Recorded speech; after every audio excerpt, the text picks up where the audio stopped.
ronde, faire un gouvernement ouvert qui sera animé par Maxime Bollanger. Et nous aurons autour de cette table Sirette Schutting, directrice marketing et communication de e-Estonie, Mathilde, qui va rester encore avec nous, mais qui est partie, mais qui reviendra. Et on a Julien Chable, CEO de NCIT, on a Fabien Capri, directeur de la GIE Serail, et Maxime qui va nous faire l'animation de la cellule économie numérique du gouvernement de la Nouvelle-Calédonie. Merci. Les conférences sont retransmises en direct sur la première.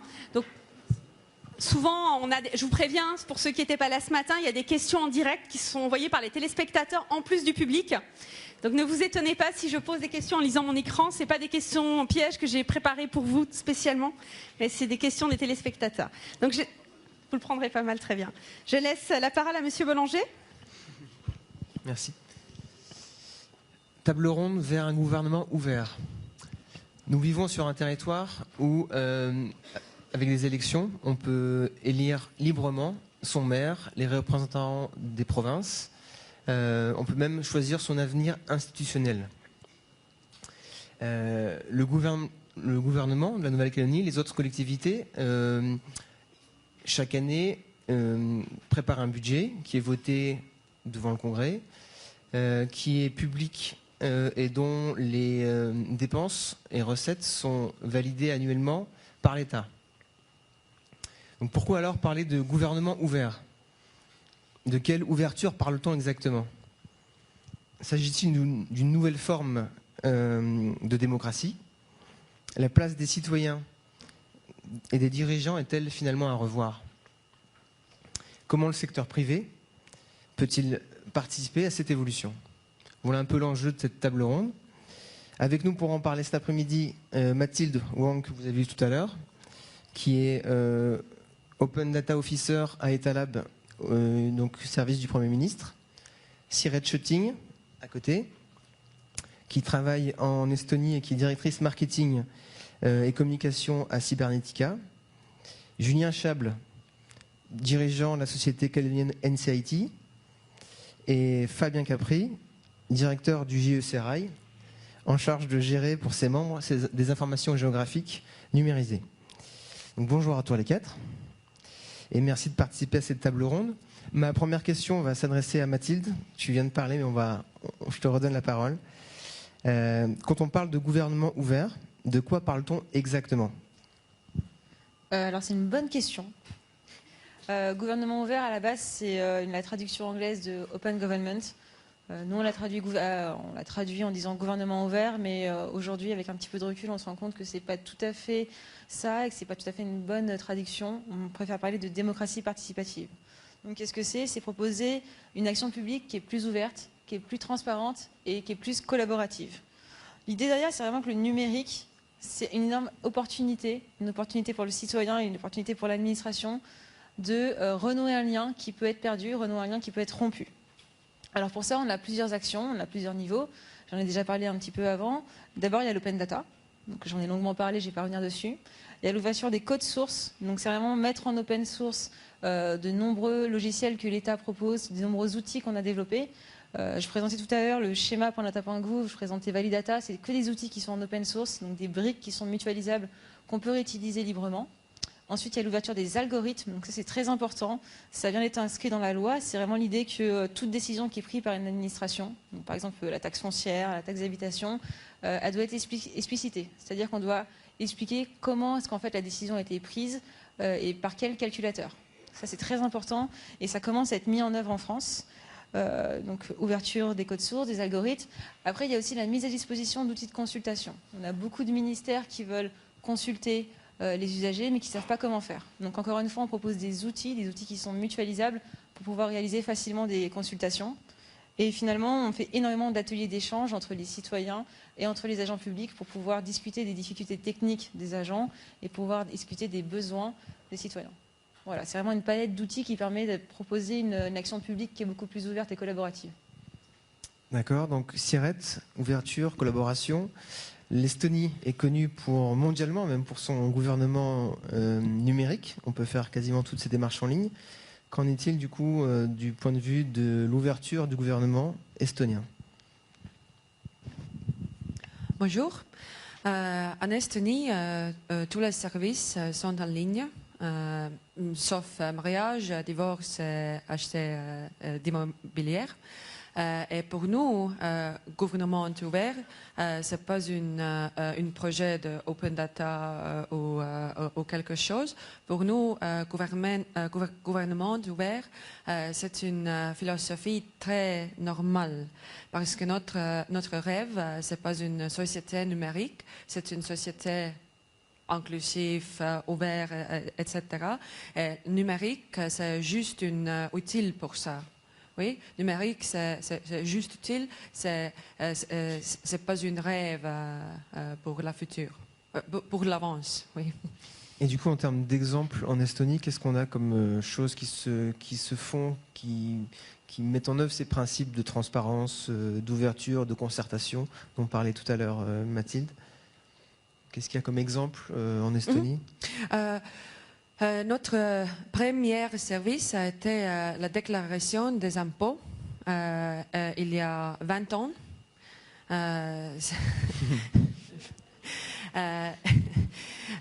Et pour nous, en fait, il y a deux pierres angulaires de la société numérique, l'échangeur des données et la signature numérique.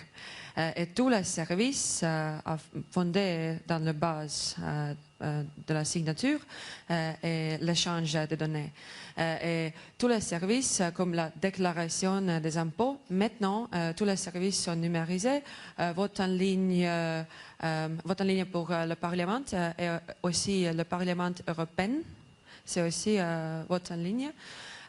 Et tous les services publics. Mais peut-être c'est très important qu'en Estonie, c'est le même système, le même service pour le secteur privé aussi. C'est le même système. C'est comme une PPP, partenariat public et privé. Les citoyens, les entreprises et le gouvernement utilisent le même système. Très bien. Donc du coup, Julien, justement, on parle de partenariat public-privé. Quel peut être le rôle du secteur privé dans cette ouverture du gouvernement?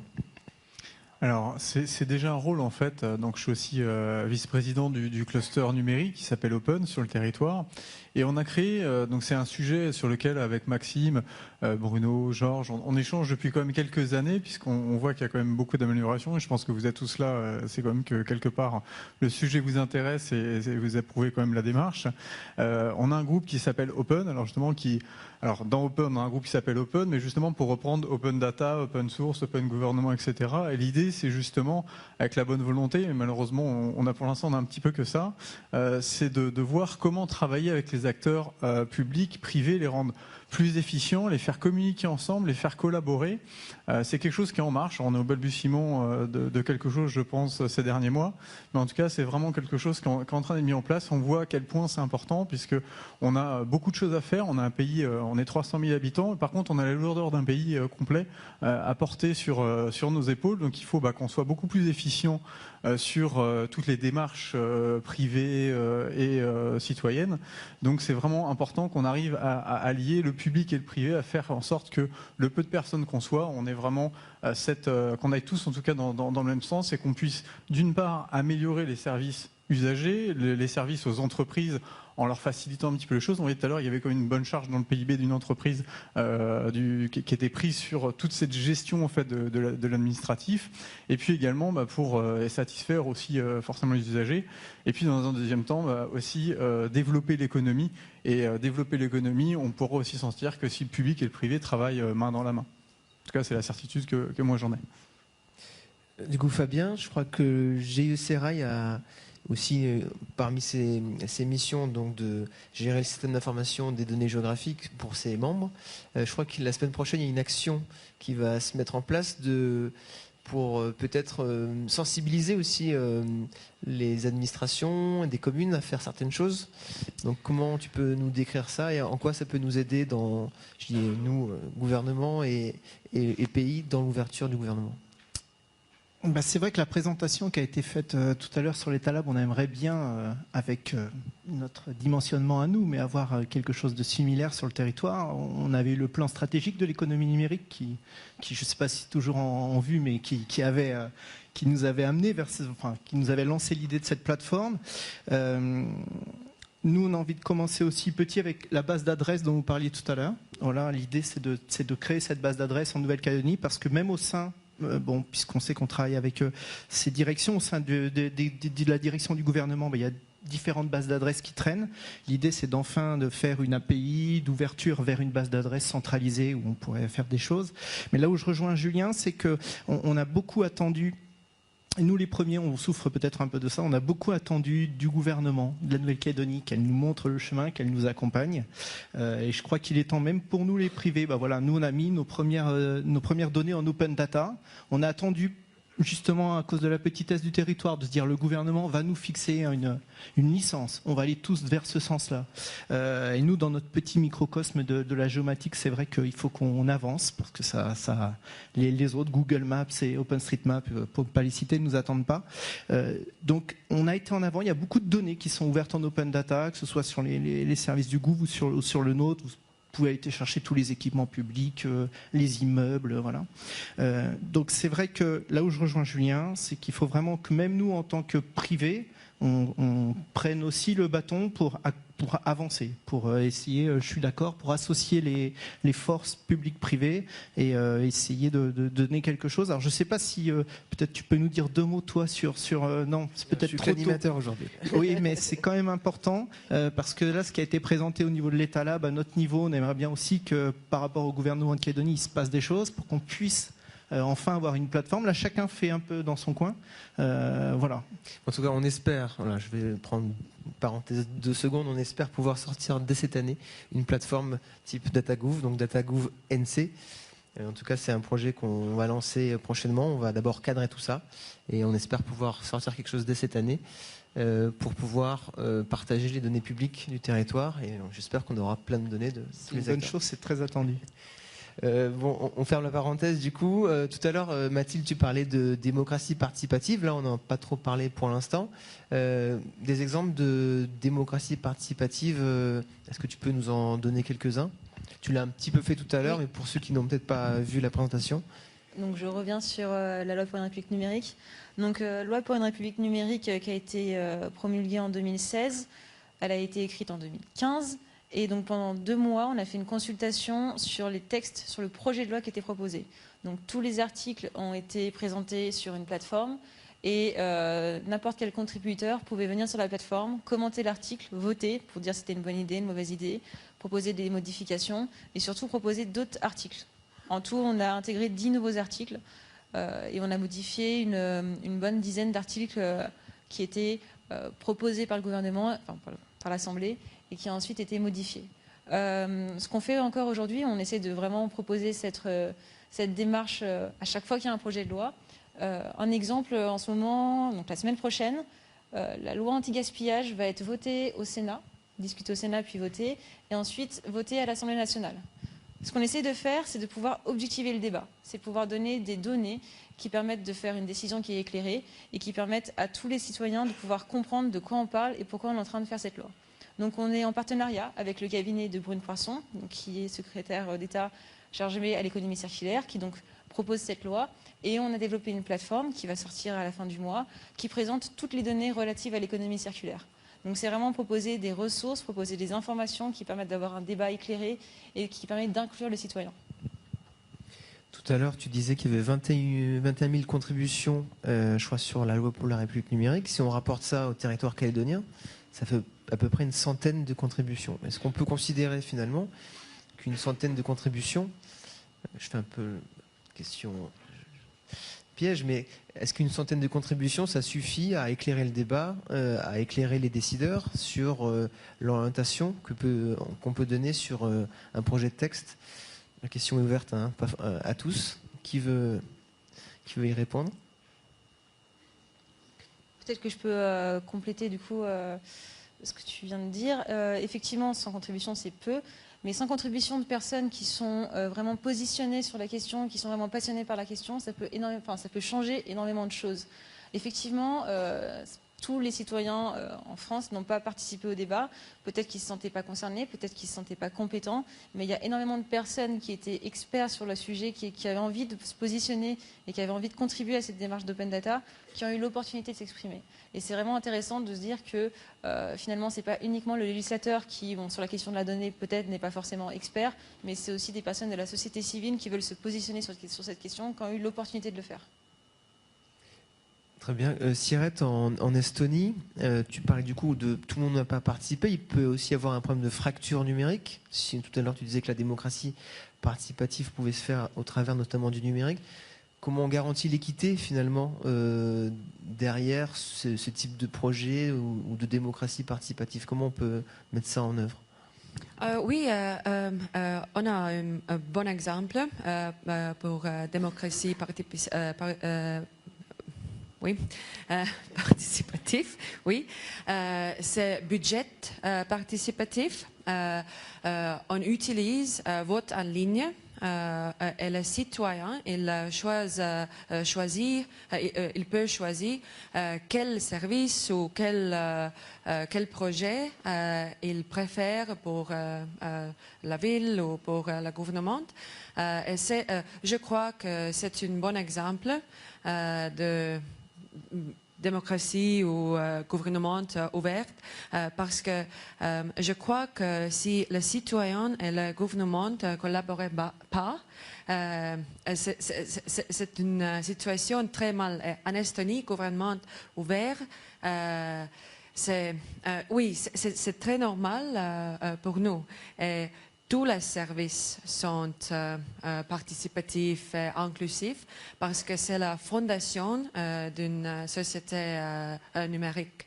Et pour moi, c'est très intéressant qui Mathilde a dit, mais pour moi, Open Data, ce n'est pas une idée numérisée.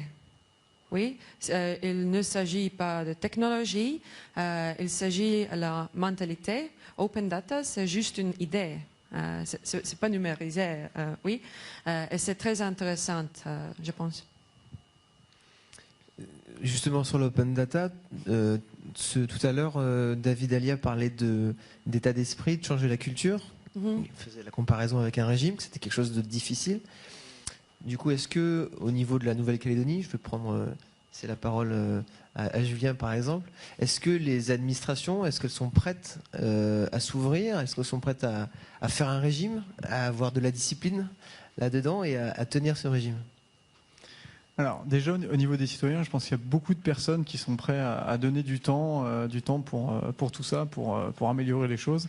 Maintenant, au niveau des administrations, avec les projets sur lesquels on a pu intervenir ces dernières années, on voit que la mentalité, alors on a quand même beaucoup de personnes. Moi, je serais pas très tranché parce je dirais qu'il y a quand même beaucoup de personnes. Alors, on a quand même un bon exemple avec la cellule économie numérique, qui est quand même plutôt sur cet état d'esprit-là, d'ouvrir, d'essayer d'être facilitateur. Et je pense que c'était le mot-clé dont on parlait tout à l'heure, c'est vraiment faciliter en fait les choses. Il y a des personnes qui sont qui aimeraient vraiment ouvrir, et on sent par contre que de l'autre côté on a une résistance quand même à ça. Ça veut dire qu'il y a quand même une question de souveraineté quelque part de la donnée, en tout cas des processus, des traitements.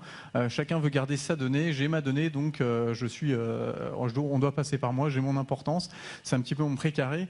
Et ça, je pense que c'est quelque chose qu'il faudra essayer de combattre d'une certaine façon. Alors peut-être avec des lois, des choses comme ça pour aller un petit peu plus loin.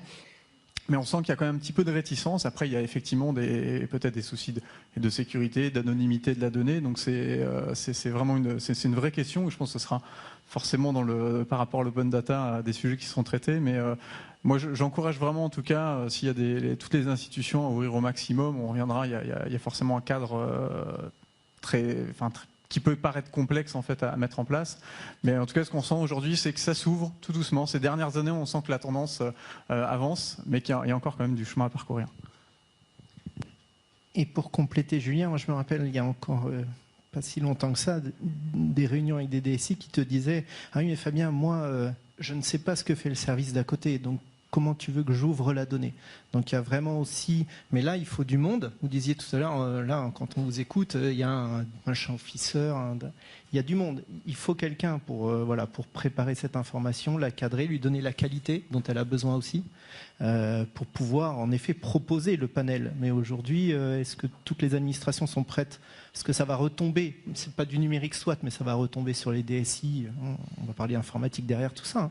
Donc il faut bien que cette donnée soit calibrée, prête, avoir un référent, comment elle est mise à jour, toutes ces informations, la métadonnée comme on dit, elle soit aussi prête, ce qui peut-être n'est pas le cas partout. Voilà. Mais il faut commencer. Même, je dirais, peu de données, mais en ouvrir déjà. Nous, on a une philosophie. À un moment, c'était difficile de dire la donnée existante, il faut la mettre en open data. Donc là, beaucoup de résistance. « Ouais, mais Fabien, il y a des gens qui sont morts pour cette donnée, on ne peut pas l'ouvrir. » Ok. Eh bien, on a pris la philosophie de se dire, maintenant, toute nouvelle donnée que l'on crée, on la met en open data. Si le gouvernement, demain, il disait, voilà, les gars, gardez vos données. Mais maintenant, toute la nouvelle donnée que l'on fait, dans la philosophie, tout de suite, vous le dites, on va l'ouvrir. Là, ça a changé, c'est ce qui nous a permis justement tous ces jeux de données qu'on a créés, on les met on les met en open data, puisque les deux faits, ils y sont prêts, on s'est déjà mis dans l'idée en tête. Voilà. Et justement, au JECRI, vous avez beaucoup de données, de bonne qualité, je pense, justement. Qu'est-ce que vous avez ouvert pour l'instant, ou qu'est-ce que vous êtes prêt à ouvrir dans le futur pour justement faciliter le travail des administrations? Alors il y a deux aspects, et alors là ce n'est que mon point de vue, mais en Calédonie on est toujours sur ces deux aspects. Quand on parle d'open data, il y a eu un premier. Alors il y a eu la directive Inspire, ça va vous parler, voilà, qui n'est pas applicable ici, mais qui a initié les choses il y a 10 ans, qui a été de dire il faut redonner à l'administré le pouvoir de visualiser ou d'avoir l'information. Et ensuite, il y a un autre aspect open data complet qui est de dire je peux télécharger le jeu de données et l'utiliser même à une fin commerciale. Grosso modo, c'est comme ça que nous on voit les choses. Donc l'idée, ça a été de dire, et on a finalisé un peu cette étape-là, notamment grâce au gouvernement qui a fait beaucoup de choses. Voilà. C'était de dire, toute l'information que l'on crée, l'utilisateur peut l'administrer, peut la visualiser, y avoir accès, la voir. Et le deuxième aspect, c'est sur lequel on travaille aujourd'hui, c'est de dire, mais maintenant cette donnée, est-ce que je peux, avec une licence la plus ouverte possible, la proposer, même au tissu économique, pour qu'il puisse l'utiliser comme il veut. Donc à des fins de créer des nouvelles applicatifs, c'est ce que vous disiez, la partie 3. Là. On est dans ce mode-là aujourd'hui. Donc c'est vrai que nous, toutes nos nouvelles données, on les met en open data, en licence 2.2 ou 2.0 ouverte, de manière à ce que l'utilisateur puisse l'utiliser. Voilà. Mais c'est pas simple. Je rejoins Julien, il y a parfois des réticences. Voilà. Par rapport à l'ouverture justement du gouvernement, Sirette disait tout à l'heure que ça doit être un état d'esprit, que c'est pas forcément du numérique, du digital. Ça doit être tout le temps finalement. Comment ça se pratique ça en Estonie? C'est-à-dire comment on peut le voir, le visualiser, le comprendre? Est-ce qu'il y a des exemples comme ça qui pourraient inspirer la Nouvelle-Calédonie sur cette transparence par défaut? Qui ne soit pas forcément que du numérique. Nous avons on a une roadmap, les étapes pour numérisation très générale pour tout le pays, par les leçons de l'Estonie. Oui. Et la première étape, c'est la numérisation des données. Okay. Je crois que les néo-calédoniennes déjà sont inspirées parce que la première étape est déjà finie.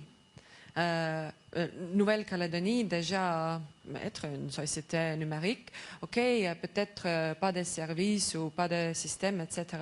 Mais il y a déjà un tel esprit très très similaire de l'Estonie. Il y a 20 ou 15 ans, parce que, oui, mais c'est normal. Je crois qu'en Nouvelle-Calédonie, c'est très facile, très simple. Oui, c'est ça, c'est vrai. Créer une société numérique ou gouvernement numérique. Mais il a beaucoup de la peur. Oui, exactement. Et je suis un peu confusée. Oui, parce que Nouvelle-Calédonie est très avancée, très moderne, un bon état d'esprit, très innovatif, très curieux. Et c'est la fondation d'une digitalisation, numérisation, une révolution. C'est la fondation, pas de numérique. Oui, je pense que Nouvelle-Calédonie déjà inspire. Merci. Mathilde, est-ce qu'il y a des... Je crois que la France fait partie d'un partenariat. Il y a d'autres pays qui sont là-dedans. Est-ce que tu peux nous expliquer l'Open Government Partnership? Oui. Alors, OGP, ou en français, Partenariat pour un gouvernement ouvert. Donc, ça a été lancé maintenant il y a quelques années. Ça regroupe plus de 70 pays. Et l'idée, c'est de partager sur les pratiques de gouvernement ouvert et de gouvernement inclusif. Pour chaque pays, quand on appartient au PGO, l'idée c'est de proposer un plan d'action national sur 2 ans avec des mesures où on s'engage à proposer des actions qui vont permettre d'ouvrir le gouvernement, qui vont permettre de le transformer en collaboration avec le citoyen. La France a présidé le PGO pendant 1 an, entre 2015 et 2016. Ils ont notamment accueilli le sommet pour un gouvernement ouvert à Paris il y a 2 ans, qui a été largement relayé par François Hollande. Oui, donc il y a 3 ans. Est-ce que la Nouvelle-Calédonie pourrait faire partie de ce partenariat? Oui, évidemment, l'idée, c'est vraiment de partager les expériences. Donc, dans ce partenariat pour un gouvernement ouvert, il y a aussi différentes thématiques. La thématique de l'inclusion numérique, la thématique de la commande publique, la thématique de l'aide au développement. Donc, c'est vraiment l'idée de pouvoir partager les bonnes pratiques et de s'engager dans une démarche d'ouverture. Il n'y a pas de niveau de maturité qui est demandé, c'est vraiment une volonté et une culture au sein de l'administration qui doit être affichée. Très bien, je pense qu'on peut... Il y a peut-être... Je ne sais pas si on a répondu à la question « Qu'est-ce qu'un gouvernement ouvert? Comment y arriver ?» Il y a peut-être des questions dans la salle pour justement essayer de compléter cette discussion. Donc voilà, la parole est à vous.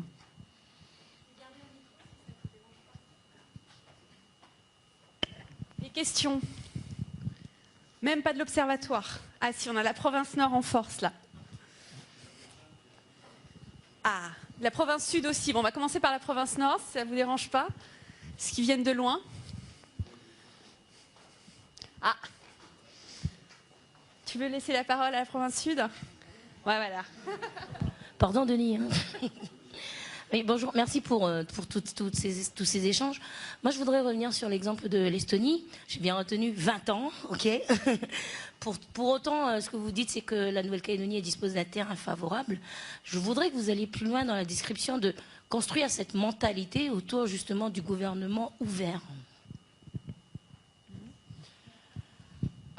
C'est une bonne question, merci. Oui, c'est vrai que c'est la culture, philosophie, etc. Estonie, c'est un pays nordique et c'est très très similaire en Finlande, au Suède, Danemark, etc. Parce que c'est la culture politique aussi est très très transparente. Et bien sûr, c'est différent dans les autres pays. Mais je crois que les problèmes gouvernementaux, ils ont les problèmes d'humanité, oui, très similaires, pareils dans tous les pays. Parce que Cybernetica, ma société, nous travaillons maintenant avec presque 35 pays. Namibie, Ukraine, Haïti, Finlande, Japon, États-Unis, les pays très très différents.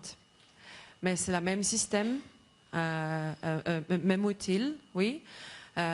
Et pour nous, je pense que la mentalité vers une révolution numérique, c'est juste un moment qui les citoyens croient que c'est un bon système, oui, mais ce n'est pas le numérique. Pour Open Data, il a besoin d'un changement de la mentalité, oui. Et c'est qui est un peu difficile, je crois, pour quelques pays. Mais ici, en Nouvelle-Calédonie, je crois que c'est différent. Mon expérience de 3 jours, c'est différent parce que vous avez une vraie rêve, oui, pour changer le système. Et oui, en Nouvelle-Calédonie, je crois que c'est pas possible, mais c'est la prochaine étape pour vous. Merci. On laisse la parole à la province Sud. Merci Luciane de m'avoir laissé la parole. Je partage tout ce qui a été dit sur les réticences internes, les visions des DSI qui veulent garder leurs données. Je pense que c'est pas vraiment une vision de DSI, d'ailleurs c'est plutôt une vision de direction métier qui a investi pour générer de la donnée et qui quelque part considère que dès l'instant où on la met en libre accès, et bien quelque part on a payé quelque chose et on ne rentabilise pas l'investissement effectué. C'est un point de vue qui est complètement dépassé, j'en suis d'accord, mais c'est des discours qu'on entend toujours. Et Fabien, tu les connais bien, ces discours, puisque tu regroupes dans le GIE Serail à la fois des entreprises privées et des collectivités. Moi, je voulais retourner la question au monde professionnel, parce que nous, on a une expérience open, hein, c'est-à-dire qu'on donne nos données dès l'instant où elles ne sont pas confidentielles à qui les veulent. On n'a pas encore de dispositif automatisé pour le faire, mais enfin, en tout cas, on a de nombreux échanges avec des partenaires.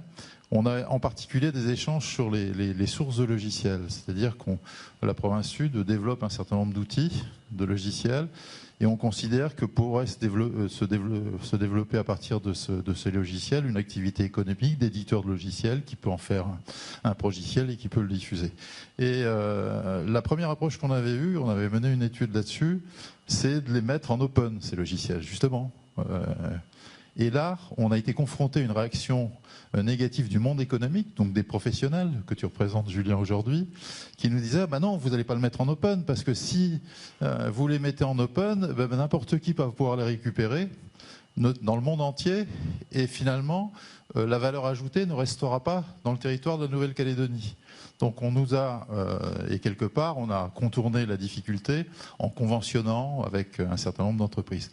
Donc moi, je voulais avoir un peu le retour d'expérience que vous avez, à la fois sur les données, sur les logiciels ou les outils qui sont développés dans le cadre des administrations. Est-ce que vous avez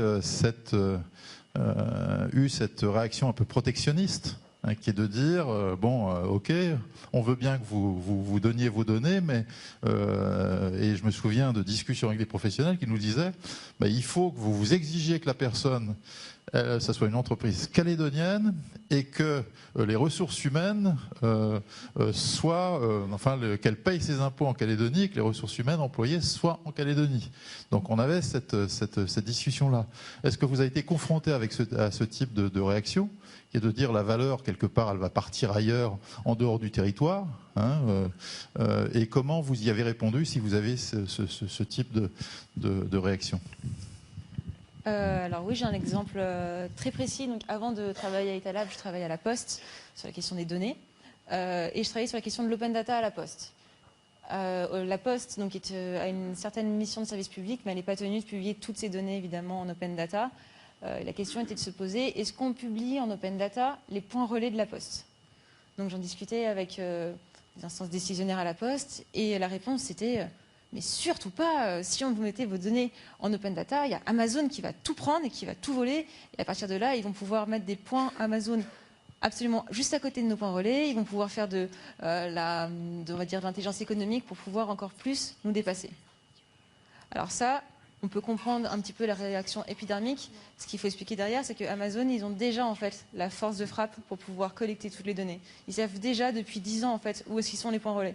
Donc c'est un petit peu dommage d'être crispé sur ça et pas justement mettre à disposition des données pour qu'on abaisse une barrière à l'entrée et que d'autres acteurs que Amazon puissent justement se positionner sur la question de la livraison.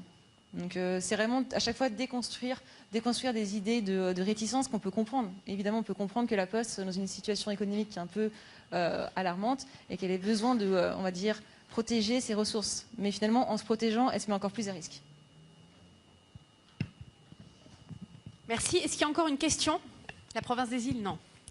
Insight Startup calédonienne. N'est-ce pas? Merci. Non, c'était juste un petit complément, effectivement, pour revenir sur l'aspect ouverture. Je mettrai en avant un aspect concurrentiel. Ça amène à la fois le côté privé, à la fois le côté public. Quand on parle d'ouverture, on parle de remise en question. Tout le monde a besoin de se remettre en question, les privés comme les publics. À partir du moment où on est un privé, et c'est le cas de beaucoup d'entités privées en Calédonie, donc je me permets de le dire aussi, qui préfèrent tout garder, qui préfèrent dire non, ça doit rester en Calédonie, avoir des extérieurs qui viennent, effectivement, ça facilite pas les choses. On a un petit territoire économique, c'est difficile, on a une masse critique qui est pas simple à gérer, etc. Peut-être, n'empêche que ça nous force à nous remettre en question dans des façons où on l'aurait pas été si on s'auto-protectionnisme. Je sais pas si ça se dit, mais je pense qu'on est capable d'inventer le mot vu les actions qu'on a en ce sens. Mais de manière générale, c'est vraiment la remise en question globale et ça doit passer par le privé et par le public. Donc ça va beaucoup plus vite de le dire pour le public parce que effectivement on parle de l'argent public, c'est le contribuable.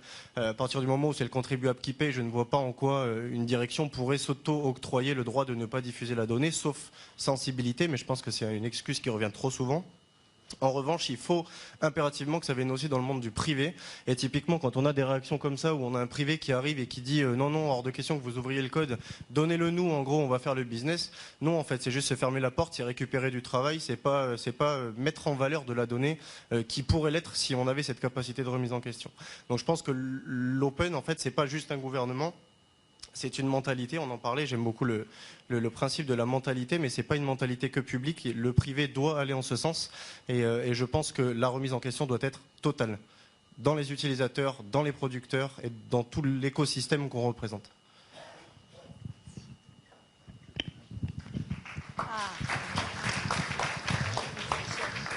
Alors du coup, je vais en profiter un peu pour répondre aux deux questions, donc à la question de Denis et la tienne.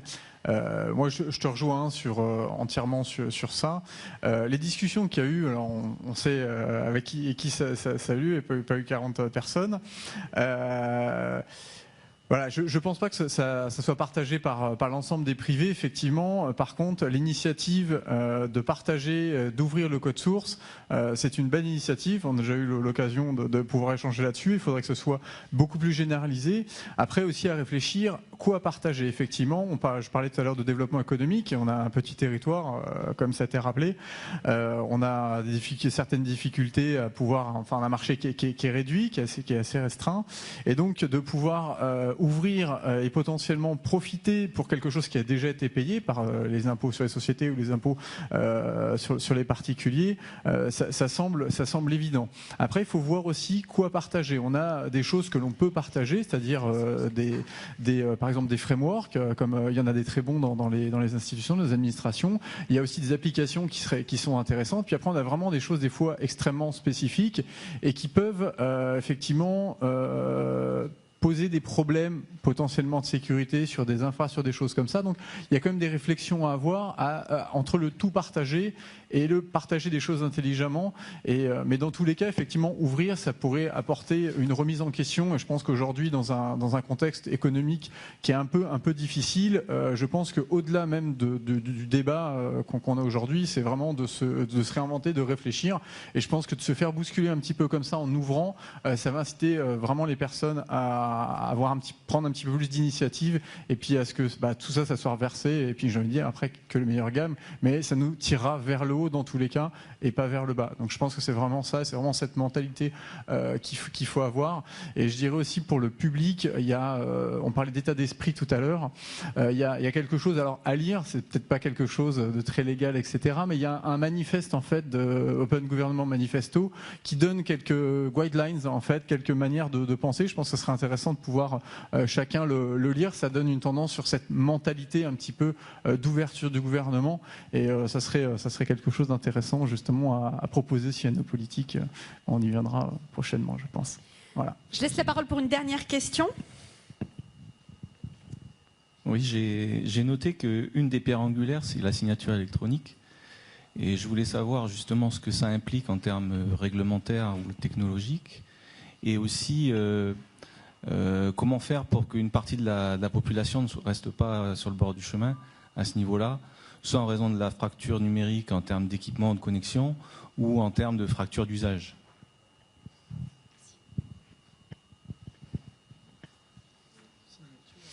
Ah. Joker. Sirette est prête à te sacrifier. Hein. Oui, la signature numérique, c'est la fondation d'une société numérique. C'est un peu bizarre en Estonie parce que la loi pour la signature numérique, la régulation, a passé à 2001 et la carte d'identité a lancé en 2002. La loi est passée avant la technologie est lancée, oui. Et c'est un très bon exemple parce qu'on doit construire la fondation avant d'utiliser la technologie. Mais votre seconde question, est-ce que j'ai compris correct, j'espère. Mais signature numérique en Estonie, c'est pas un système. Il y a trois outils différents que je peux utiliser. Okay? Je choisis mon outil, c'est carte d'identité, c'est avec l'ordinateur, c'est très vieil. Il y a 20 ans que ce système a lancé.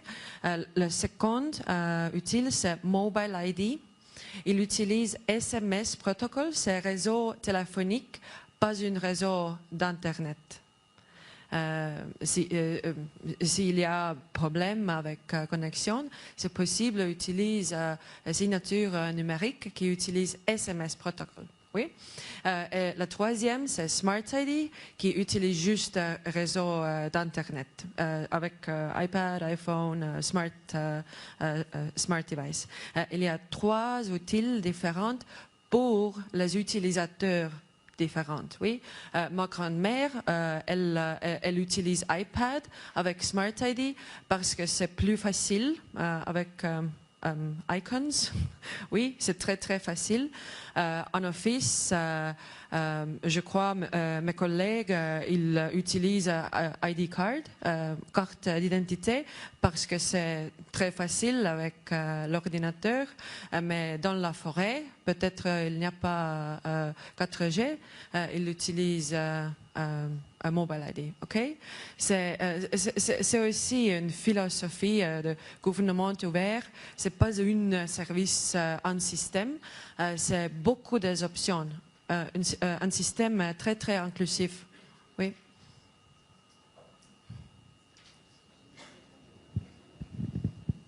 Juste une dernière chose pour rebondir dessus. Merci. Ouais, c'est super intéressant ce que tu dis parce que lors de son institution, Cédric O, donc le secrétaire d'État chargé du numérique, a dit on a voulu tout dématérialiser et peut-être qu'on a été trop vite. Peut-être qu'on a voulu ignorer la fracture numérique qu'il y avait selon les territoires. Et aujourd'hui, par exemple, les impôts, on passe uniquement par une plateforme numérique, par un site internet. Sauf qu'on se rend compte qu'il y a énormément de populations qui n'ont déjà même pas accès à Internet et qui, de deux, ne savent même pas comment utiliser Internet. Et du coup, il faut recréer des guichets, il faut recréer des lignes téléphoniques. Et c'est parfois, en voulant aller trop vite, qu'on se rend compte qu'on n'embarque pas tout le monde et que du coup, on n'est même pas du tout inclusif. On veut faire du numérique pour être inclusif, on fait du numérique pour justement encore créer des silos. Donc c'est super intéressant de voir qu'il y a différents niveaux technologiques qui sont proposés. Et je suis super intéressée de savoir aussi comment est-ce que vous avez formé des populations qui n'étaient pas du tout adeptes au numérique. Donc, par exemple, des populations plus âgées ou plus éloignées des villes. Alors, juste, je suis désolée, il y a juste une dernière petite, une petite remarque que l'observateur voudrait souligner, et puis après, il faudra qu'on arrête, même si c'est très intéressant, on pourra continuer ces échanges. Il y a un coin business, pour rappel, qui est là aussi au niveau de Sigma. Donc, j'ai juste la parole à Eric. Oui, pour rappel, l'Observatoire numérique a pour mission de renouveler le baromètre numérique des entreprises porté par le gouvernement de la Nouvelle-Calédonie cette année. Et sur l'exemple de ce que proposait Fabien, on va soumettre la question aux entreprises privées du territoire, à savoir si elles seraient prêtes à partir d'aujourd'hui, demain, d'ouvrir leurs nouvelles données pour l'usage en mode open data. Voilà. Merci aux entreprises d'essayer de répondre favorablement à cette question par avance. Merci. Alors, on va avoir juste, je dis juste, non, c'est pas un petit détail, ça va être quelque chose d'important. L'AFD qui va prendre la parole, donc pendant que messieurs terminent, vous vouliez peut-être conclure, monsieur l'animateur, un petit mot de la fin peut-être, pendant que l'AFD descend. Non, je suis ravi de la discussion, j'espère que c'est pareil pour vous. On a eu à la fois des visions du public, des visions du privé, des visions de métropole, des visions d'Estonie. Donc je pense que c'était une table ronde assez riche qui nous a permis de s'ouvrir justement pour rebondir sur le gouvernement ouvert. Merci à tous. Merci, merci, merci.